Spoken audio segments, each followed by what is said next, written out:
controller, because if I'm not mistaken, you guys can correct me on the lore if I'm a little off on this, but I've been told the urban legend is that Crocs and Sox's first fighting game was Smash 4 for the 3DS. So definitely some interesting inputs for these gamers. Oh, he used to enter bracket as DS main, but now rocking it on a normal pad here. Back into the game, we pull up with the Darius. That's baller. I mean, I apologize for that gamer to play such an inferior Smash game, but hey, you know, everyone's got to start somewhere, and we ended up here at the end of the day, so right. It is what it is. No shade. If you guys play Smash 4 and enjoy it, obviously have fun. But either way, James immediately cooking with that GameCube controller. No! Almost got the kill, but is actually going to drop that. Now going to be stuck in the corner here, dealing with a lot of pressure. And even with that jump S1 in the air, does get out, but going to get picked up afterwards in the recovery. See it. Nope. Oh, I was wondering if that would pick up after the shockwave with the second Illaoi tentacle, and still able to find the kill afterwards, but lost a lot of health off of trying to be tricky with the freestyle confirm. Yeah, exactly. And nice chip sequence there from James. It's not a common situation. Yeah. You're going to have to try to chip people out, and is able to do it. And you got to be ready with those carries on a projectile. You got to act immediately out of it. So good to land them, but if you're not ready for the follow-up, it's kind of, you know, you get a little bit of meter out of it. That's really the only benefit. Yeah, maybe thought that James was going to commit to the meaty after the, what's it called? Or to a strike after the meaty time winder, but ended up whipping right. So now, oh my god, okay, the walk-up parry? Yeah, and then when you see the follow-up after, you know, they're nice and calculated with it.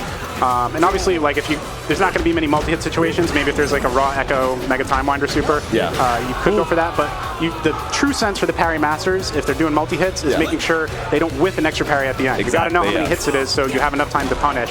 Otherwise, you could get punished yourself by mashing it too much. Either way, James is going to get punished here. I mean, this is a strong sign for the duo. Like I said, that was a sick placement from James in his first tournament here. And now to be down the first round, you got to be feeling good if you are on the duo. Yeah, we saw a couple drops when Crocs was on the anchor position of the pickup off of the overhead, but still able to seal it out strong, right? So, again, another strong start here for James. Let's see, they do not know the tech. That's when you hold down, gamers. Trust. They go for that stomp reset. You will be nice and safe. That is something we'll have to see if maybe the other duo is aware and they'll let them know for the next time. It could be something to keep an eye out for. Yeah, unfortunately, the duo not quite aware. We had a really good push block on the throw attempt there, but minatums unfortunately not ready to pull up to punish with the far M. All good, though. We still got the anchor in Crocs. Yeah, that's a great point, because that's one of the trade-offs with duo play. Like, you have some benefits, but you also have some disadvantages where you got to be able to adapt so quickly on the fly to what your teammate wants to do. So exactly. You're going to be hitting the grind with your duo if you want to keep that synergy up. Yep. Got to get that mind meld. Again, another pickup here with the tentacles in the mid-screen, but big drop coming out from Crocs. Got to get that mind meld. You got to get rift compatible. Yes. If you know what I'm talking about. Exactly. Rift, right, huh? Good one. And ready for the check. Gets the slice through parry. That's nice because it does catch on the other side, so you don't have to worry about switching that block. Yep. Trying to look for the burst bait there, but nothing found from James. Just has such a big health advantage, not trying to bait it. So bleed is applied on the Ekko. I couldn't tell. Nice parry on that. Again, when you get those left-right situations, you know it's going to be the set timing. Parry is the call. Yep. And that's just sick awareness from the Illaoi here to land that parry. Yeah, I like that slight delay coming out from Crocs in case we get the panic burst. Still able to pick up, and then straight into the super to lock out the Fury as well. I think James just holding on to it a little bit too long. We got to find an opportunity to spend. Yeah, James looking a little flustered here, not knowing when exactly to take his turn back. Now this forward throw into the tentacle isn't going to connect. Yep.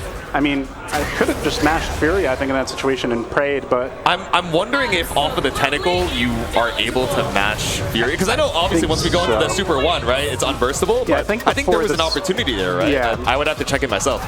I would... My gut tells me yes. Yeah, again, I would definitely open to being wrong on that one. But either way, not going to get that pickup. Also, cool that they start off Let's Go every game. Oh my Let's God. Go being the title theme. Again, shout out to Olivia, Tim Henson. Absolute banger. And we'll see the tag launcher into the Yas. Get the reset. He did. There's the hold down. Down so tech, there we go. Whether he figured it out. Because they're playing duos. That's what I'm saying. They have no headset on. Yeah. So they hear us yapping in their ear, and they're like, all right, yeah, I'll down tech. Okay, maybe I should not drop tech mid-set. That might be on me, low-key. No, what if we're wrong? That's the real mix-up. True. We got the mind games now. Okay. Exactly. Interesting. If you're on the mic later for my sets, I need you to I might have to lie. All right? Okay, cool. I might have to spread some misinformation for content. All right. Immediate Fury coming out from Crocs. Yeah, but with that Fury on deck, if you're able to apply the bleed, there's going to be a ton of chip. Not able to, just going for the regular assist on that front. Now going to be stuck in the corner here, taking a ton of damage.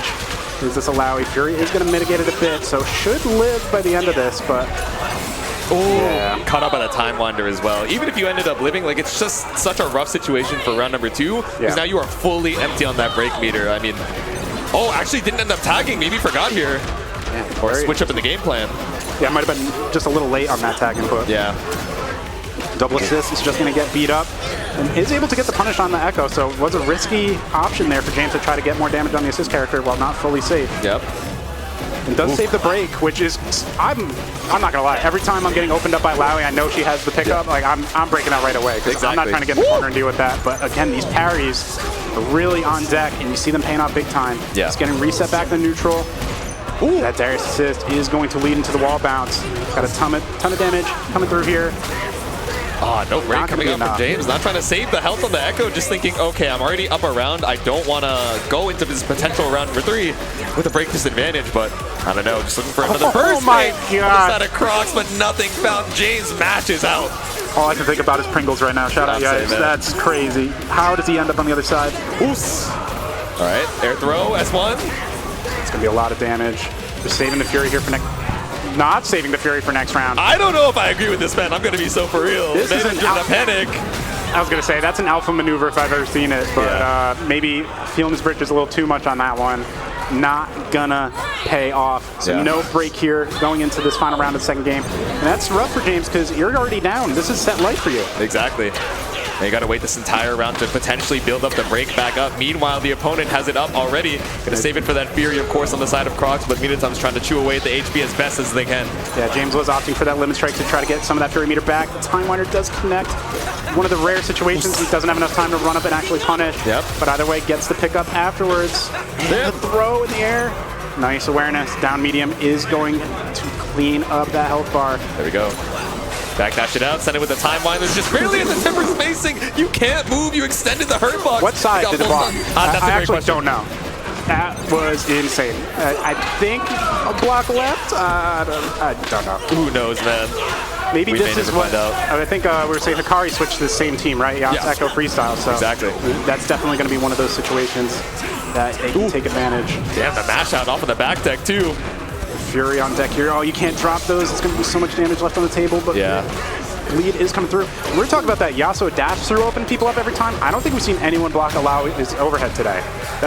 It's at least like 6 out of 7 times it's landed, if not all 100%. It's kind of like the OG like Warwick overhead effect, right? You're like, oh, I'm looking for this overhead, but by the time it happens, you're like, wait, it was the only thing on my mental stack. How did I still not stand? 100%. Because I'm sure we've all been clipped. Well, we'll save it. This is getting to a tight spot. Final hit situation here. This kills. Wait, it's a throw scaling. You have Fury for the damage reduction. I think it kills. Press 1 chat. Throw rock. I'll guess kill. Okay. There we go. There we go. No commentator curse here. And that is going to be the set going the way of the duo. First to 2, yep. They don't even know. They're just ready to keep running it back. They're just like, oh, that's 2 already. The adrenaline was so high on whether or not it would actually kill. They forgot the set count, but that is our duo qualifying into winner's side.